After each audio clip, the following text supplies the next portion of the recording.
Diane. C'est un Bonjour plaisir Jonathan. de jaser ce matin. En tant que partenaire candidat, donc tu es directement dans le marché, tu parles aux candidats tous les jours, aux candidates pour différents dossiers. Comment tu vois la quête de sens? On en parle beaucoup depuis quelques années. Les générations plus jeunes ont ça de façon un peu plus innée. Mais là, on semble que ça soit une tendance un peu plus multigénérationnelle. Comment tu le constates, toi, dans ton travail au quotidien? En effet, j'ai constaté ce phénomène qui a été peut-être amplifié par le Covid dans les approches, surtout Mhm, avec les candidats. À titre d'exemple, j'ai travaillé récemment sur un mandat dans la cause animale mhm, et je me suis demandé comment aborder ce mandat. Et finalement, en fait, j'ai joué sur la quête de sens au travail, donc OK.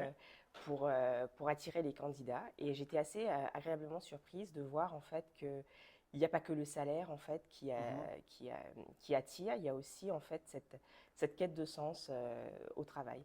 Donc, ce qu'on on pourrait définir en fait la quête de sens comme trouver un emploi en fait qui répond aux aspirations OK. des salariés. Et bien sûr, en fait, cette définition, chacun a sa définition. Ouais. Donc, pour toi, peut-être, Jonathan, toi, tu chercherais peut-être un métier où tu trouverais un équilibre entre vie privée et vie professionnelle. Ouais. Et pour moi, en fait, le sens au travail, ce serait un travail où je m'épanouis, où j'apprends, je grandis. Donc oui, en effet, c'est un vrai phénomène. Et, euh, et je pense que nous, recruteurs, devons également jouer là-dessus, en fait, Mhm. puisque on va rencontrer de plus en plus de candidats qui vont être à la recherche de cette quête au travail. Puis comment tu vois l'impact, justement, tu parles sur ton métier, sur les approches avec les candidats. On est dans un marché qui est en surchauffe, là, je veux dire, tout le monde essaie d'embaucher, les taux de chômage sont au plus bas qu'ils ont été depuis très longtemps. Il y a clairement une pénurie de main-d'œuvre dans tous les secteurs. Comment est-ce que ça affecte au quotidien, toi, l'approche que tu fais dans le marché quand tu reposes, peu importe le dossier, pas spécifiquement un dossier, mais dans la façon dont tu as dû adapter ton travail pour être en mesure de garder un bon taux de réponse, un bon taux de succès? Premièrement, en fait, c'est dans l'approche des candidats, donc dans le message d'approche. Donc, c'est jouer aussi sur la culture d'entreprise, en Mhm, fait, du client. Voir ce qu'offre l'entreprise, jouer sur les conditions de travail, sur l'évolution de carrière au mhm, sein de l'entreprise. mhm. Donc c'est un peu aussi le rôle aussi de l'entreprise de jouer sur ce phénomène pour attirer les candidats, pour les retenir, pour leur proposer aussi un poste où ils peuvent s'épanouir et grandir, apprendre. Dans un contexte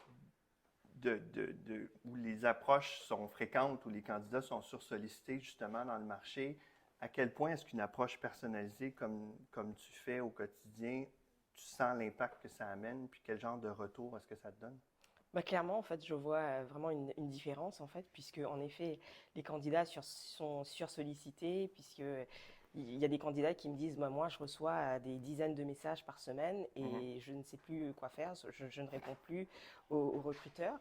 Et là aussi, je partage un peu le retour des candidats. Et quand ils reçoivent un message personnalisé, quand ils sentent que voilà, on cherche à personnaliser le message, à représenter un peu le poste et Mhm. aussi à l'entreprise, aussi la culture d'entreprise, tout de suite, en fait, ils répondent et en fait, ils voient la différence entre un message qui n'est pas personnalisé Ouais. et un message qui est personnalisé. Et j'étais assez surprise aussi, puisque si je reviens en fait sur le mandat dans la cause animale, j'ai Mhm. des candidats qui m'ont dit ah oui, moi, les animaux, j'adore ça, donc j'ai choisi de vous répondre parce que voilà, j'adore les animaux. Ça m'interpelle. Ouais. Et j'ai aussi fait un mandat, par exemple, dans la gestion de projet.